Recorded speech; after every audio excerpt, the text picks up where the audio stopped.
को स्वभाव रघुनाथ जू को। अब गाय गाय शेष जरु शारदाय घावेना। ध्यान मग्न बैठे भुसुंडी जी न बोले बोल, अगोद तज जननी के ओर प्रभु आवेना। घंटों का समय बीत गया तो कौशल्या जी सोची कि राम जी को कुछ तब तक कलेवा करा दूं। जैसे कोई बच्चा गोद में हो तो कोई हाथ बढ़ाता है लेने के लिए ना, बच्चा आने वाला होता है छोटा तो आ जाता है। कौशल्या जी शिव जी के गोद से रामलला को लेना चाहती हैं, पर गोद तजी जननी के ओर प्रभु आवेना। भक्त भगवान का मिलन है। कुछ समय के बाद जब शिव जी की समाधि टूटी, काकुसुंडी जी ने सोचा चलो किसी प्रकार भोले बाबा की आंख तो खुली। कौशल्या जी बोली, बाबा मैं तो परेशान हो गई थी, मेरे राजमहल में एक ब्राह्मण का आगमन हुआ और इतना समय बीत गया, आंख बंद है, न हिल रहे न डूब रहे। मैं तो सोची सुमंत से कह रही थी कि किसी राजवैद्य को बुलाया जाए। क्या हो गया?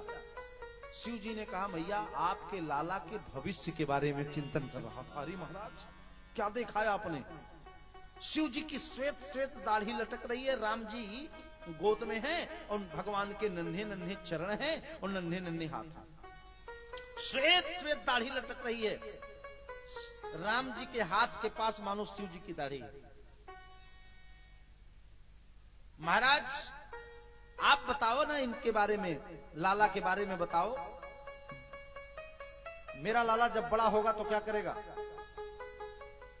शिव जी ने भविष्यवाणी प्रारंभ किया बालकांड की। कहा, मैया जब लाला आपका थोड़ा बड़ा होगा ना तो एक महात्मा जी आएंगे, एक संत जी आएंगे और वो लाला को लेके जाएंगे। माताएं दुखी होने लगी, कहा चिंता मत करो, संत जी लेके जाएंगे लेकिन उधर से विवाह करा के एक को ले जाएंगे और जोड़ा जोड़ा लेके आएंगे। माताएं प्रसन्न हो गई। सीय स्वयंवर कही गए। लाला का विवाह हो यह सुनकर के माताएं प्रसन्न होती हैं, बाद में भले दुखी हो जाए लेकिन पहले तो आनंदित रहती हैं। विवाह का प्रसंग सुनाया और जब वनवास का प्रकरण शिव जी अपने मुखारबिंद से कहने जा रहे थे कि विवाह के बाद जब लौट के आएंगे तो आप यही बात कहे थे कि लाला का वन, यही कह रहे थे, तब तक शिव जी की श्वेत श्वेत दाढ़ी लटक रही थी। राम जी ने धीरे से इशारा किया, बाबा बाल कांड तक जो कहना है कहो, अयोध्या कांड की एडवांस कोई भविष्यवाणी मत करना, पूरी लीला बिगड़ जाएगी। और शिव जी तो इतना कह चुके थे कि आपका लाला बन। एक बात जान लो, जो विद्वान हैं, विज्ञ हैं, उनके सम्मुख एक अक्षर बोलना बड़ा कठिन होता है। कौशल्या जी बोली, हाँ महाराज तो क्या कहा आपने, मेरा लाला वन? इतना तो बोल चुके थे। बोले मैया वो बात मैं ये कह रहा था कि आपका लाला। शिव जी बोले अब क्या बताऊं, वन तो कह चुका हूं। बोले सेंटेंस बदल देता हूं, वाक्य बदल देता हूं। कहा आपका लाला ऐसा बलवान होगा ना जैसे वन में शेर रहता है। ओ ठीक है, कहा ठीक है, आनंद है। सब प्रसंग कह दिया। इसके बाद भरत का, शत्रुघ्न का, सबका कुशल बताया। इसके बाद की भविष्यवाणी कुछ नहीं किया शिव जी ने। शिव जी पार्वती से कहते हैं, देवी एक बार तो मैं काकभुसुंडी के साथ दर्शन किया, लेकिन मेरे मन में भाव आया कि इन दो आंखों से देखने से संतोष नहीं हो रहा है और तीसरा नेत्र खोल नहीं सकता, क्योंकि तीसरे नेत्र से देखूंगा तो राम जी का तो कुछ नहीं होगा, लेकिन अयोध्या वासियों का क्या होगा। अयोध्या वासी सबसे प्रिय है प्रभु को, कहीं इनका कुछ अनिष्ट हो गया तो भी ठीक नहीं है। मेरे सर्वेश्वर हैं और इन आंखों से संतुष्टि नहीं मिल रही है, इसलिए मन में भाव होता है कि एक और रूप बना लो। शिव जी ने कहा कि मैं आया, मैंने सोचा कि एक इस प्रकार रूप बदल बदल के कब तक दर्शन करूंगा, एक ऐसा रूप बना लूं ना कि उस रूप में वहीं रुक जाऊंगा। शिव जी ने कहा मैं स्वयं हनुमान बन गया और अब मेरे सांप बिच्छुओं ने कहा कि आप तो दर्शन कर लिए पर हम, तो बोले चिंता मत करो, एक ऐसा रूप बना रहा हूं जिसमें तुम लोग भी चलो। साफ दर्शन करो। क्यों? क्योंकि ये जो सांप बिच्छू हैं इन्हीं पर तो भगवान शयन करते हैं। शांताकारं भुजगशयनं। सर्प बिच्छुओं ने कहा महाराज ये हम पे शयन करने वाले हैं, और लीला में शेषनाग के रूप में लखन भैया का अवतार भी हुआ है, इसलिए हमें भी दर्शन करा दो। भगवान शिव ने कहा चिंता मत करो, मैं मदारी बन जाता हूं। अब मदारी के पास सांप बिच्छू हो तो आश्चर्य क्या है। शिव जी ने सांप बिच्छुओं को भी ले लिया और हनुमान जी को बंदर के रूप में ले लिया। एक बार भगवान शिव ने डमरू निनाद किया, और जैसे शिव जी ने एक बार डमरू निनाद किया, सारे भगवान के बाल सखा दौड़ पड़े मदारी देखने के लिए। राम जी थोड़े बड़े हो गए, पर राम जी अभी राजमहल से निकल के बाहर नहीं जाते। कौशल्या मैया कहती हैं लाला तुमको नजर लग जाएगी कि कौशिला के गोद खिलौना हो, कहूं नजर न लागे। कौशिला के गोद खिलौना हो, कहूं नजर न लागे। कौशिला के गोद खिलौना हो, कहीं नजर न लागे। कौशिला के गोद खिलौना हो, कहूं नजर न लागे। नजर न लागे, कहीं नजर न लागे। नजर न लागे, कहीं नजर न लागे। कौशिला के गोदे खिलौना हो, कहूं नजर न लागे। कौशिला के गोदे खिलौना हो, कहीं नजर न लागे। नील सरोवर हो श्याम सुभग तने। नील सरोवर हो श्याम सुभग तने। नील सरोवर हो श्याम सुभग तने। नील सरोवर हो श्याम सुभग तने। मंजुल कुंवरे सलोना हो, कहूं नजर न लागे। कौशिला के गोद खिलौना हो, कहूं नजर न लागे। नजर न लागे, कहूं नजर न लागे। नजर न लागे, कहूं नजर न लागे। नजर न लागे, कहूं नजर न लागे। नजर न लागे, कहूं नजर न लागे। कौशिला के गोद खिलौना हो, कहूं नजर न लागे। कौशिला के गोद खिलौना हो, कहीं नजर न लागे। कुटिल यलक लक कतिया नन पर। कुटिल यलक अलक। कुटिल यलक लट कतिया गन पर। कुटिल यलक लट कतिया गन पर। कुटिल यलक लट कतिया गन पर। कुटिल यलक लट कतिया गन पर। मनमोल सतेरे छौना हो, कहूं नजर न लागे। कौशिला के गोदे ललनवा हो, कहीं नजर न लागे। कौशिला के गोदे खिलौना हो, कहूं नजर न लागे। कौशिला के गोदे खिलौना हो, कहूं नजर न लागे। रामलला राजमहल से बाहर नहीं निकलते, लाला को नजर लग जाएगी। राम जी मदारी देखने के लिए दौड़े दौड़े जा रहे थे। कौशल्या मैया जी ने कहा कहां जा रहे हो राघव लला? मैया मदारी देखने जा रहा हूं। मैया ने कहा मदारी देखने नहीं जाओ, मदारी को यहीं बुलवा देती हूं। यही तो भोलेनाथ चाहते थे। दूत ने जाकर के कहा आप चल के जो भी खेल दिखाना है राजमहल में दिखाओ। शिव जी हनुमान जी को बंदर के रूप में लेकर के आ गए, और एक बार जब डमरू बजाए शिव जी तो आहा, जिनके डमरू से महाराज 14 सूत्र के रचयिता हैं, संगीत के जनक हैं भगवान शिव। हनुमान जी नृत्य करने लगे। कुछ समय बीत गया, मदारी के रूप में कितना दर्शन करेंगे। जो खेल 1 घंटे का था उसको 3 घंटे दिखाए, और एक तो सीमा होगी ना दिखाने की। कुछ समय व्यतीत हो गया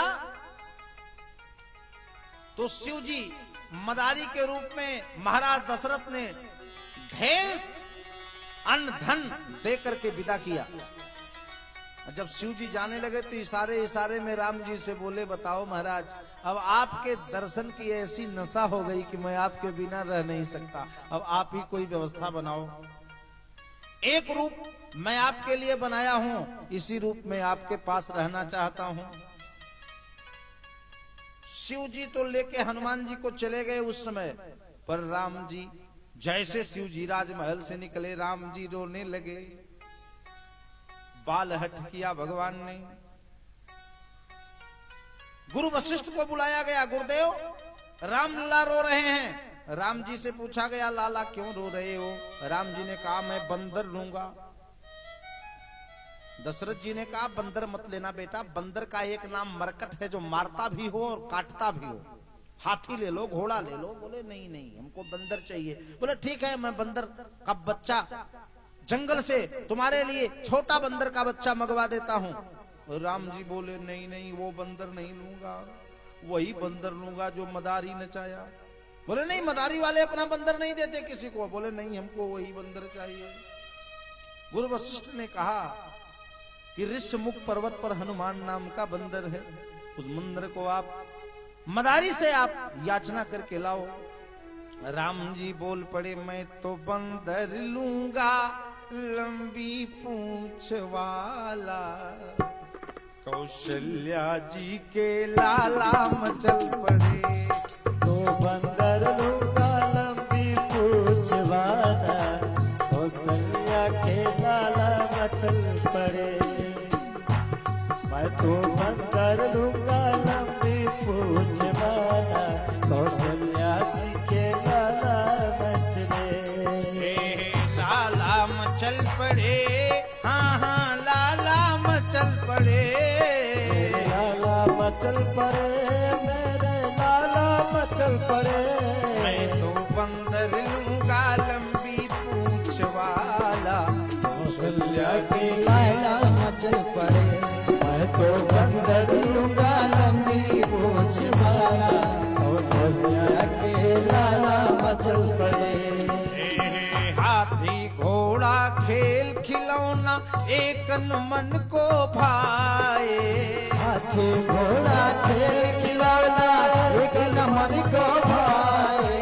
हाथी घोड़ा खेल खिलौना एक मन को भाए। एक तोड़ी तोड़ी मोतियन की माला। कौशल्या जी के लाला मचल पड़े, मैं तो बंदर लूंगा लंबी पूंछ वाला। कौशल्या जी के लाला मचल पड़े, मैं तो बंदर लूंगा लंबी पूंछ वाला। कौशल्या जी के लाला मचल पड़े। लाला मचल पड़े, हाँ हाँ लाला मचल पड़े। लाला मचल पड़े, ओहो लाला मचल पड़े। लाला मचल पड़े, मेरे लाला मचल पड़े। मैं बंदर लूंगा पूछ वाला। कौशल्या जी के लाला मचल पड़े, मैं तो बंदर लूंगा लंबी पूछ वाला। कौशल्या जी के लाला मचल पड़े। लाला मचल पड़े, अरे हो लाला मचल पड़े। लाला मचल पड़े, अरे लाला मचल पड़े। ओ मैं तो बंदर लूंगा लंबी पूंछ वाला। कौशल्या जी के लाला मचल पड़े, मैं तो बंदर लूंगा लंबी पूंछ वाला। कौशल्या जी के लाला मचल पड़े। राम जी बाल हट्ठ करते हैं। बाद में हनुमान जी को सादर अयोध्या में बुलवाया जाता है। कथा आती है कि हनुमान जी राम जी के साथ कुछ समय व्यतीत करते हैं अयोध्या में। बाद में राम जी को लगा कि अब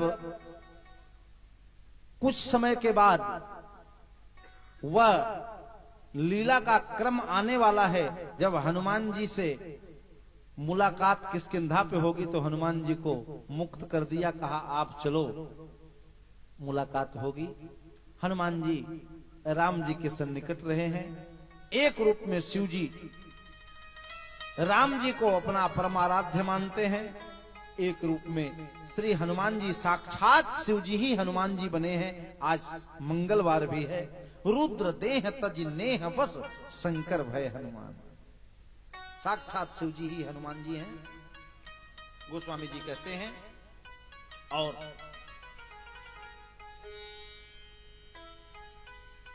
कथा का क्रम गोस्वामी जी आगे बढ़ाते हैं। राम जी वो चरित्र करते हैं जिससे सबको सुख हो, जिससे सभी लोग सुखी हों, वो चरित्र करते हैं।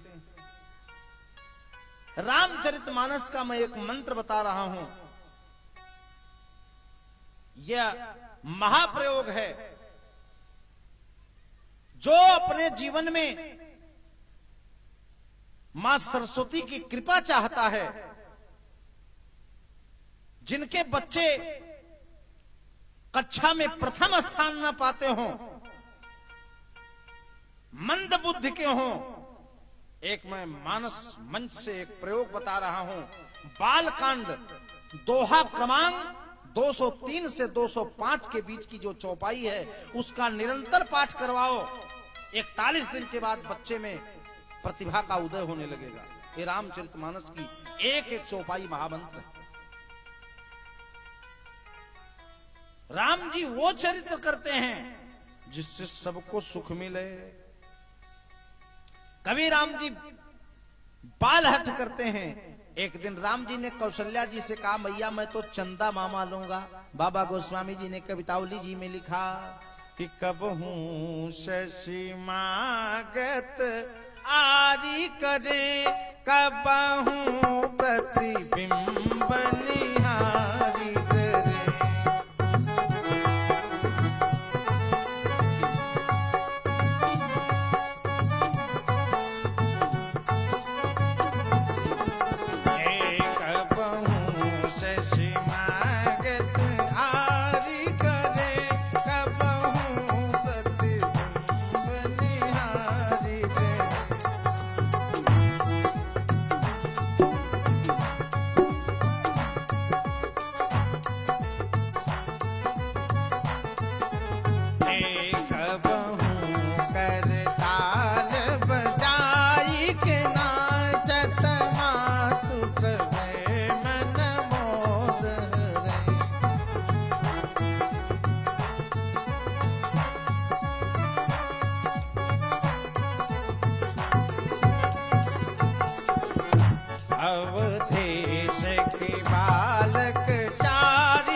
राम जी वो चरित्र करते हैं जिससे सबको सुख मिले। जे वेदे सुखी हो ही पुर लोगा, जे वेदे सुखी हो ही पुर लोगा, करहि कृपा निधि सोई संजोगा, करहि कृपा निधि सोई संजोगा।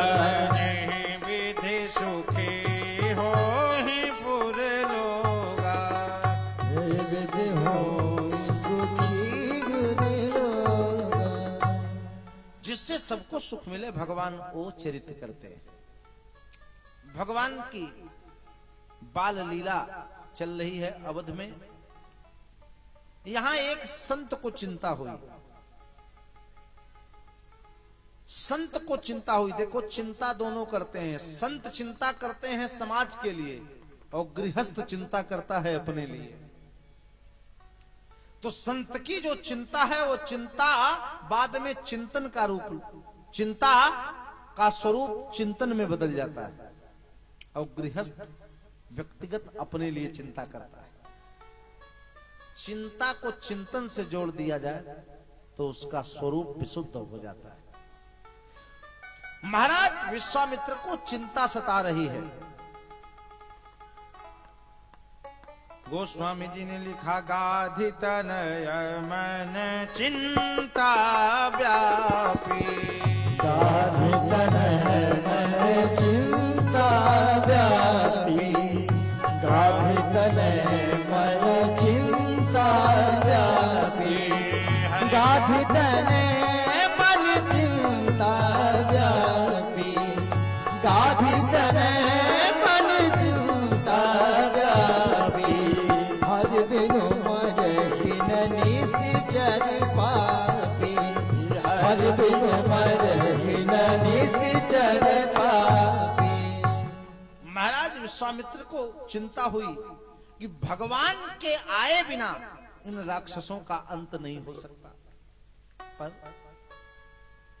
कोई भी कार्य संपादित हो इसके लिए आगे तो आना पड़ेगा ना। पंडित ब्रजराज तिवारी जी बैठे हैं, मानव जनहित सेवा संस्थान के तत्वाधान में भारत के विभिन्न राज्यों में कार्यक्रम का आयोजन होता है।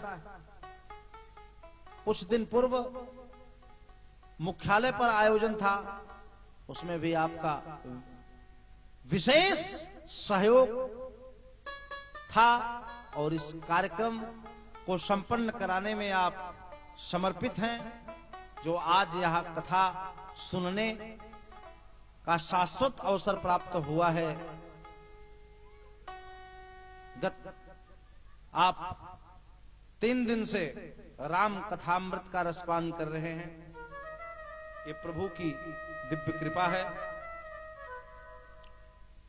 महाराज विश्वामित्र ने विचार किया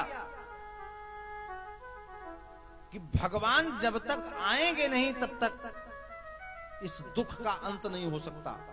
विश्वामित्र को चिंता हुई और महाराज विश्वामित्र जी अयोध्या आ गए। जब अयोध्या आ गए, समाचार महाराज को मालूम हुआ कि विश्वामित्र का आगमन हुआ है, तो दशरथ जी चौंक पड़े। क्यों? संत का आगमन हो गया। महाराज दशरथ ने सोचा कि मेरे कुल में जिसके नाम के साथ चंद्र शब्द जुड़ा हो, उसके काल में बाबा विश्वामित्र का आना ठीक नहीं होता। एक बार ये हरिश्चंद्र के जमाने में आए थे विश्वामित्र जी, तो हरिश्चंद्र की क्या स्थिति हुई हो आप समझ रहे हैं। और इस बार रामचंद्र के जमाने में आए हैं, तो मेरे कुल में जिनके नाम के साथ चंद्र शब्द जुड़ा हो, उनके समय में बाबा का आना सूट नहीं करता। जल्दी पता किया जाए। तो मैंने आपसे एक दिन निवेदन किया था कि मानस में जहां कारण शब्द आया है वहां कोई न कोई कारण है। अब महाराज दशरथ के यहाँ ब्राह्मणों संतों की सेवा होती है, कोई अतिथि आ जाए तुरंत कोई नहीं पूछता कैसे आए आप, पर महाराज दशरथ ने तुरंत सत्कार संपन्न हुआ। प्रश्न कर दिया के ही कारण आगमन तुम्हारा, के ही कारण आगमन तुम्हारा, के ही कारण आगमन तुम्हारा, के ही कारण आगमन तुम्हारा, कहु सुख जतन लाभ उबारा, कहु सुख जतन लाभ उबारा। कैसे आपका आगमन हुआ है? आप जो आदेश करेंगे एक पल नहीं लगेगा। विश्वामित्र जी ने कहा पहले पूरी बात बताने से पहले भूमिका बनाना पड़ता है। एक मूर्ख के बात करने में और एक विद्वान के बात करने में अंतर होता है। एजुकेटेड आदमी बात करेगा तो वो स्थिति परिस्थिति को देख के बोलेगा। अब बिना अवसर देखे जो बोलता है उसको मूर्ख कहा जाता है। शिव जी भी बिना अवसर देखे नहीं बोलते। बाबा गोस्वामी जी ने कहा कि ते ही अवसर गिरजा में रहू, अवसर पाई बचन तब कहू। अवसर मिले तब बोला जाता है।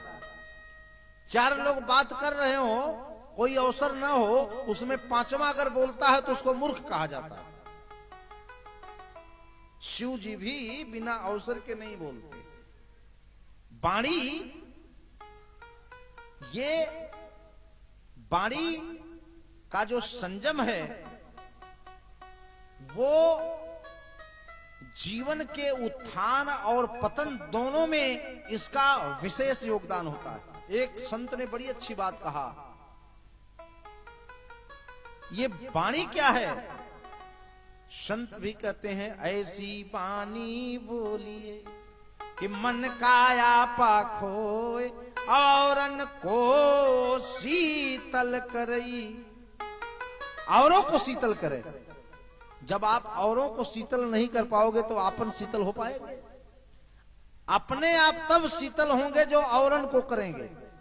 अपना हित बाद में होगा, पहले दूसरे का हित होना चाहिए। लेकिन परंपरा बदल रही है। जो बात अगर आपको बुरी लगती है, प्रयास करिए कि वो बात आप किसी दूसरे को न कहें।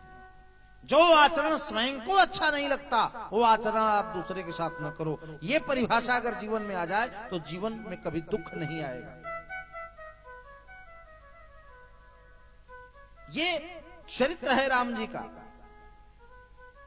कहा तो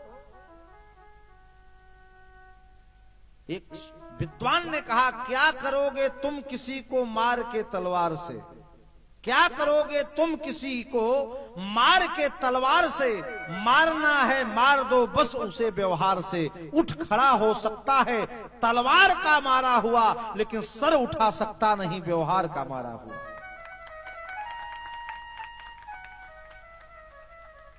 इस पे मैं कहा करता हूं कि मीठी बोली सदा। बात वही है, कहने का तरीका बदल जाता है। तिवारी जी कहा, मीठी बोली सदा बोलना चाहिए। मीठी बोली से अच्छी मिठाई नहीं। मीठी बोली सदा बोलना चाहिए। मीठी बोली सदा बोलना चाहिए। मीठी बोली से अच्छा मिठाई नहीं। मीठी बोली सदा बोलना चाहिए। मीठी बोली से अच्छी मिठाई नहीं। मीठी बोली से अच्छी मिठाई नहीं। और क्या है बोली? कहा, बोली तलवार के धार से कम नहीं। बोल तलवार के धार से कम नहीं। बोलने पे समझ में जो आई नहीं। बोलने में समझने जो आई नहीं। बोली तलवार के धार से कम नहीं। बोल तलवार के धार से कम नहीं। बोलने पे समझ में जो आई नहीं। बोलने पे समझ में जो आई नहीं। मीठी बोली सदा बोलना चाहिए। मीठी बोली सदा बोलना चाहिए। मीठी बोली से अच्छी मिठाई नहीं। मीठी बोली से अच्छी मिठाई नहीं। मीठी बोली सदा बोलना चाहिए। मीठी बोली सदा बोलना चाहिए।